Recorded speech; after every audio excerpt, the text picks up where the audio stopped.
Today in this video, I'm going to be telling you how to get the best analog video in your goggles. Now, before we get started, I do want to bring up that I looked at my analytics and 98.6% of you guys aren't subscribed to me on YouTube. I'm putting in a lot of work for these videos, and it would mean the world if you just hit the subscribe button really quickly right before we get started. So, number one, I'm going to be talking about what receiver you should be getting for your goggles, or what receiver will work well that you already have. So let's go over the three types of receivers. There is an omni receiver, which goes directly into your goggles. That's the only channel that will be taken into consideration. There's a diversity receiver, which pretty much only takes the best signal from the antenna that's getting the best reception at the time. And then there's fusion modules like the Immersion RC Rapid Fire that take the two images from the two antennas and blends them together. The best type of module you would want to get is a fusion module, but a diversity module will do you just as well. So my three recommendations for modules would be the Foxeer fusion module, the TBS fusion, or the Immersion RC Rapid Fire. If you're on a budget, go with the Foxeer one. If you are willing to buy the best at the time, get the Rapid Fire. That's going to be hands down the best one to get.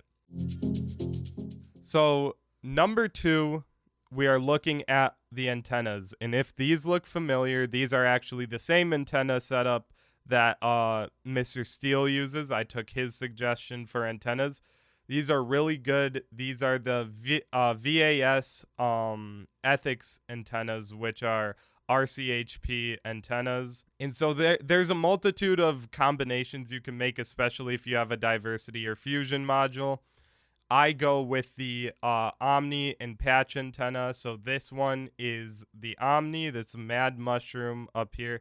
And then this is the Crosshair Extreme, which is my patch antenna.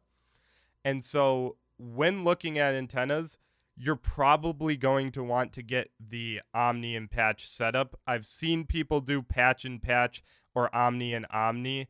They do work, and they could work really well in certain situations, but this will give you the most broad range of options for flying. And something to look out for is you're going to want a bigger frame antenna with a slower dBi, because that will pick up more in a broader area. And then with your crosshair or your patch antenna, you want to look for a very high dBi, because that will be directly in front of you and you will get insanely good quality right in front of you. But even on a cheap pair of goggles such as these, investing in a setup like this will do you miracles, and you will get really, really good quality video and really good range. Like, I'm pretty sure these two get about the same range. There's less penetration, but they get about the same range with a similar setup. So be sure to look for a patch and Omni antenna for sure. At number three is going to be talking about how you mount stuff on your drone, along with what VTX power and antennas you use on the drone. So first off, I'm running a SpeedyBee TX800, which is an 800 milliwatt transmitter, video transmitter. That is going to be your sweet spot of range and performance, because if it starts to overheat, you're going to get less range, and so you don't want that. And when mounting your VTX, you're going to want to soft mount it somehow. So either foam tape or, any shock mounts. Maybe like, how your stack has the jelly grommets, you can use those to mount it. This will decrease the vibrations, between your motors and your VTX, so you won't get these lines running through your signal, your video signal. And next, you're going to want to make sure you get a really good antenna. These Speedy Bee ones are great. They are 2.8 dBi, which is really kind of crazy for the price, because I got a pack of 2 for $20, and they've proven to be pretty durable too. Now, you always, under no circumstances, get a patch antenna for your VTX. You're going to always want a omni antenna, and you're going to want to keep it at an angle like this, because the radius that will pick up will go down, which is usually going to be where you're standing. So you'll get great video as long as this is as high dBi as you can possibly get, and it's omni. Now, again, another thing to reduce vibrations is going to be to soft mount your antenna. This is a TPU print that actually holds my ELRS receiver, and it holds my SMA connector, so I can easily take this off and replace it with a new one without having to open the drone. But it also reduces vibrations significantly, so I get really clear video without having to, worry about any of the lines or anything in the video. But as long as you, look for a VTX that can do 800 milliwatts and a high dBi antenna, you'll be great, and you'll begin pretty good range overall. Okay, so this next one is what to avoid when you're flying. The number one thing to worry about and be aware of is things that give off or receive radio frequencies. This could be something like your car, or like a radio tower or Wi-Fi tower, or even your own home Wi-Fi router. Stay away from it.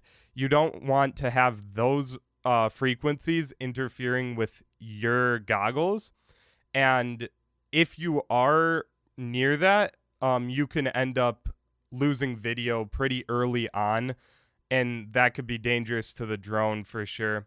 But what's good about the rapid fire for sure, and something that makes it infinitely worth the money in my opinion, is you can actually see what RF is being broadcasted on, and so you can pick a frequency that has no interference wherever you are, and you will get the best video you possibly can. Also, make sure you stay away from metal anywhere, because metal tends to do some wacky stuff with radio frequencies. So as long as you're away from all of that stuff, you will be fine. There was a time I was flying an RC plane, and I got too close to a Wi-Fi tower, and I just couldn't control it anymore. It just there was a blockage of RF between me and the plane, and I couldn't even fly it. Now, you won't find that issue on something like ELRS or Crossfire, but you'll find it especially in multi-protocol modules, but also very heavily in video. So be careful with analog video and other radio frequencies. So number 5 is going to be the best places to stand while flying FPV. Open areas that you can keep a line of sight with your drone would be perfect, because you're actively, the antennas, if the antennas can see each other pretty much, they're going to be connected, as long as you're not a mile away or something like that.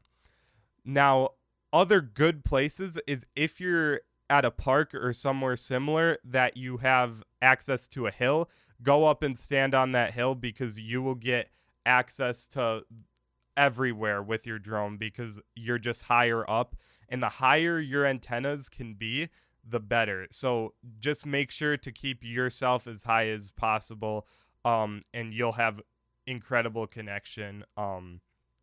And this could even be on top of buildings. But yeah, the number one key here is to keep access to your drone visually still. Even with your goggles on, just keep access to it visually, and your antennas will mesh with each other super well, and there will be no frequency blockages or anything like that. Now, taking all of these into consideration, you can get similar quality on these goggles, which were around $70, as these, which are around $500. And if you be careful and you do all of these steps correctly, you will get immaculate video. Now, a disclaimer for most of you, I've seen a lot of comments about people just getting into FPV and buying the DJI Avata. If that's the case, you don't have to worry about any of this, because that is digital, and digital you don't have to worry about digital. It's going to be perfect pretty much wherever you stand. So yeah, other than that, thank you so much for watching, and please go subscribe, like, and comment.